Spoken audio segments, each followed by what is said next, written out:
పక్షిలా గాల్లోకి ఎగురుతూ క్యాచ్లు పట్టడం, పాదరసంలా కదులుతూ ఫీల్డింగ్ విన్యాసాలు చేయటం అంటే ప్రస్తుత క్రికెట్లో గుర్తుకొచ్చే పేరు గ్లెన్ ఫిలిప్స్. అతడు డైవ్లు చేస్తూ క్యాచ్లు పట్టేస్తుంటే ప్రేక్షకుల మతిపోతుంది. అయితే తాజాగా తాను క్రికెటర్ కాకపోయి ఉంటే ఏమయ్యేవాడో వివరించాడు. ఇంకా క్రికెట్లో రిటైర్మెంట్ అయ్యాక తానేం చేయాలనుకుంటున్నాడో తెలిపాడు. మైదానంలో ఫీల్డింగ్ చేసేటప్పుడు గాల్లోకి ఎగిరి ఎలా అయితే క్యాచ్లు పట్టడం ఇష్టమో, నిజ జీవితంలోనూ గాల్లోకి ఎగరడం అంటే బాగా ఇష్టమని చెప్పాడు ఫిలిప్స్. గాల్లో ఎగరటం, ప్రయాణించడం అంటే చాలా ఇష్టం. ఒకవేళ నేను క్రికెట్ ఆడకపోయి ఉంటే, అలానే ప్రపంచంలోని డబ్బంతా నా దగ్గరుంటే, నా జీవితంలో నేను పైలట్ అయ్యేవాడిని. నా జీవితాన్ని కూడా పైలట్తోనే ముగించేవాడిని. నాకు గాల్లో ఉండటం అంటే చాలా ఇష్టం అని అన్నాడు.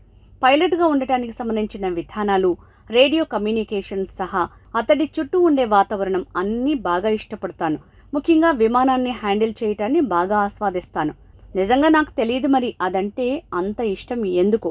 నేనే కాదు, విమానాన్ని ప్రేమించే వారెవరైనా సరైన కారణం చెప్పలేరు. అయినా విమానంలో ప్రయాణించటం, ఎగరటం అనేది మనుషులు ఎప్పటినుంచో కోరుకున్న అనుభూతి. కాబట్టి నేను కూడా దానికి అతీతుణ్ణి కాదని భావిస్తున్నాను అని స్టార్ ఫీల్డర్ చెప్పుకొచ్చాడు.